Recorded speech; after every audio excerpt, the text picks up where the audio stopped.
Hola mis queridos amigos, nuevamente con ustedes, su doctor Maximiliano, su doctor Tigre, el que ronca en esta negra noche neoliberal latinoamericana, sudamericana, ecuatoriana, que se ha prolongado en Ecuador por 4 años más con el gobierno de Guillermo Lasso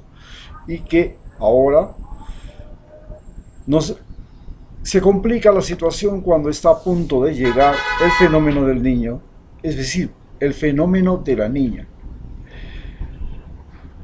¿Cuál es más peligroso entre el fenómeno del niño y el fenómeno de la niña? Cuando hablamos del fenómeno del niño, hablamos de inundaciones, destrucción de carreteras, deslaves, que indudablemente afecta muchísimo a la infraestructura, a la inversión del Estado. Pero cuando hablamos del fenómeno de la niña, en el caso de Ecuador, hablamos de sequías. Aparentemente, en las sequías pues no hay destrucción de carreteras, no hay deslaves, no hay inundaciones. El agua no hace ese recorrido dramático que especialmente afecta a la costa, pero que gracias a la infraestructura creada por Jorge Glass y Rafael Correa en su gobierno,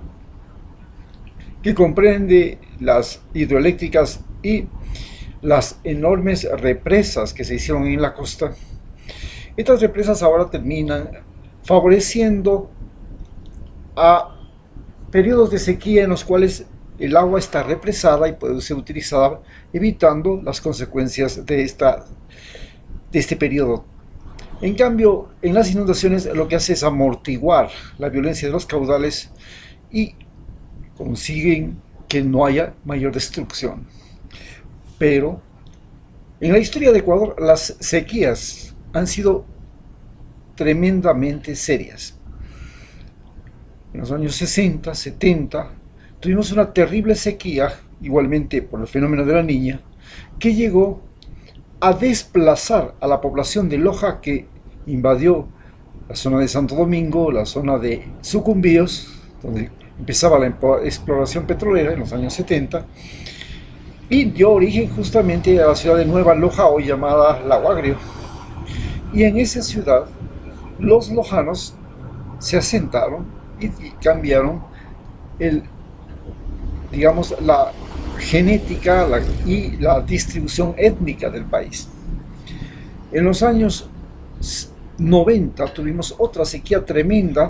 y esta sequía igualmente llegó después de la guerra del Cenepa en 1995 y produjo lo que todos nos acordamos, la denominada Hora de Sixto. Sixto Durán Baleyen, entonces en ese momento presidente de Ecuador, adelantó, como se hace en Europa cuando llega el invierno y cuando llega el verano. En el caso del verano, se adelanta una hora. Él quiso hacer lo mismo en Ecuador para conseguir una reducción del consumo de energía eléctrica,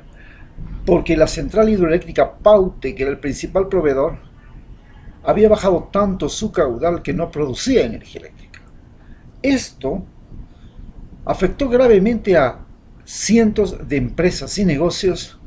que llegaron a quebrar de forma masiva. No solamente los negocios, también quebraron las empresas que exportaban flores, porque necesitaban mantener las flores en refrigeración, y la refrigeración se hacía por sistemas eléctricos, no solamente en las plantaciones, sino también en los aeropuertos. El sistema de falta de electricidad obligó inclusive a la importación de barcazas, que se convirtieron en un terrible negociado, y estas barcazas generadoras de energía eléctrica eran las que proveían de energía eléctrica especialmente a puertos como el puerto de Guayaquil. Se convirtió en un negocio escandaloso que prácticamente termina cuando sube Rafael Correa. En la época de Correa se crean numerosas centrales hidroeléctricas y nuevas centrales hidroeléctricas como la San Francisco, la de Agoyán y la que tenemos ahora, que es la mayor generadora de luz, que es la Coca-Cola Sinclair.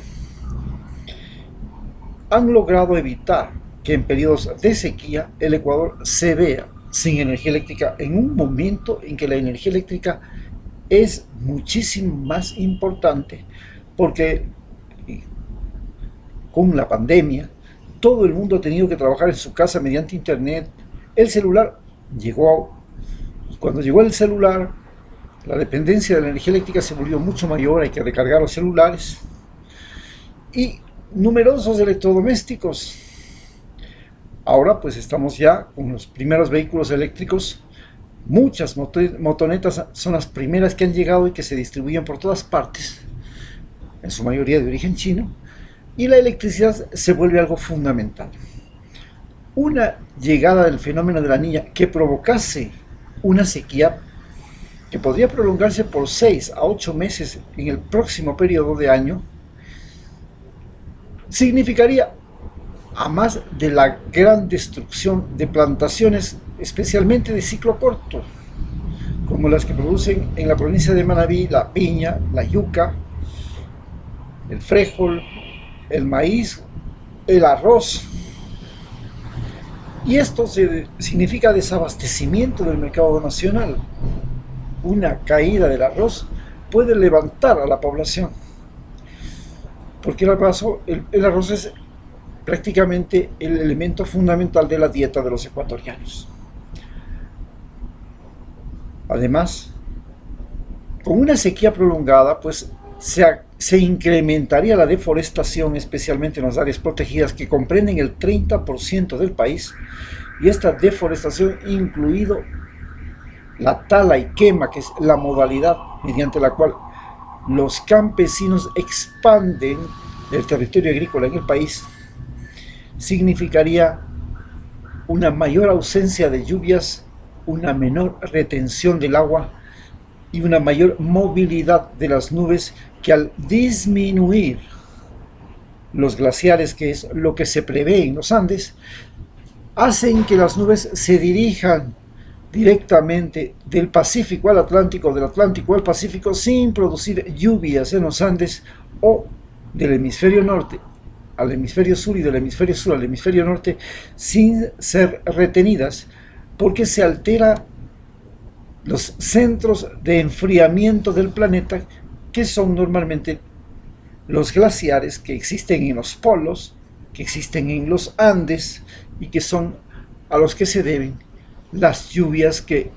en la Amazonía son tan importantes y vitales, igual que en la costa ecuatoriana. La posibilidad de que la sequía llegue también significa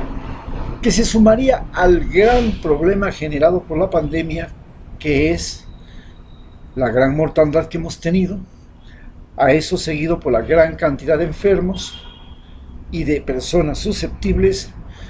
finalmente un numeroso número de vacunados, pero todos ellos nos hacen ver que tenemos una población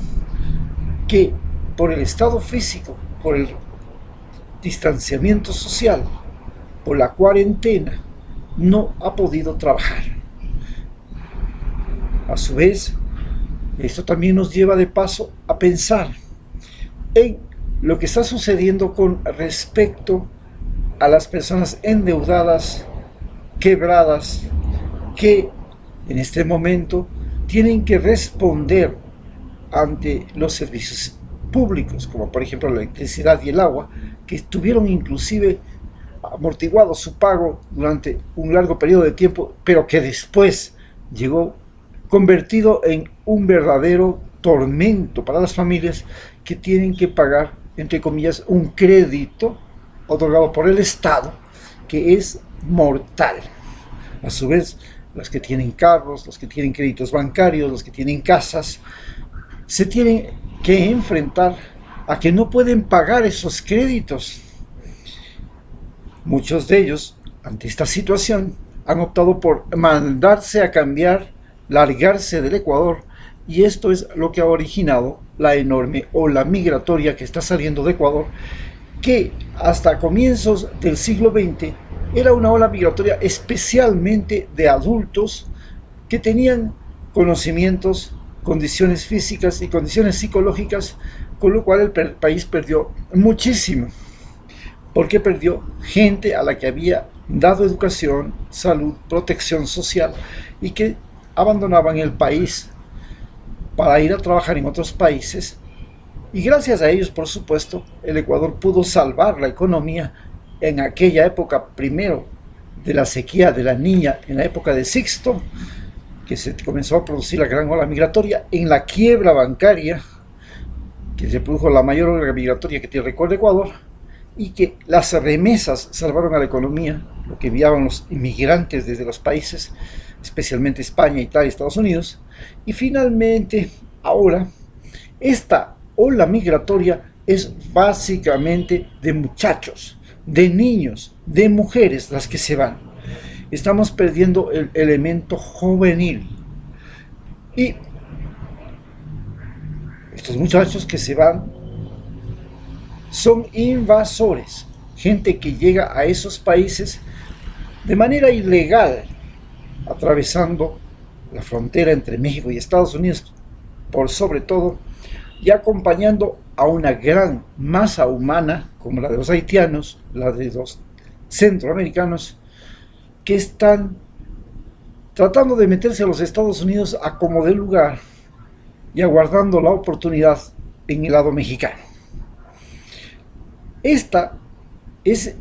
la situación en la que nos encontramos y que nos hacen pensar en este momento que, dada la tecnología que ha llegado, que es la Internet, que nos cambia la manera de aprender, la manera de comunicarnos, la manera de relacionarnos entre los seres humanos, que se fue completamente trastornada durante esta pandemia, en la que nos hemos visto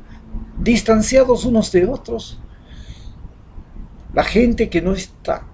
dentro de esta onda del Internet, de esta onda de la innovación tecnológica, que no está pensando en negocios diferentes, que no está pensando en trabajos diferentes,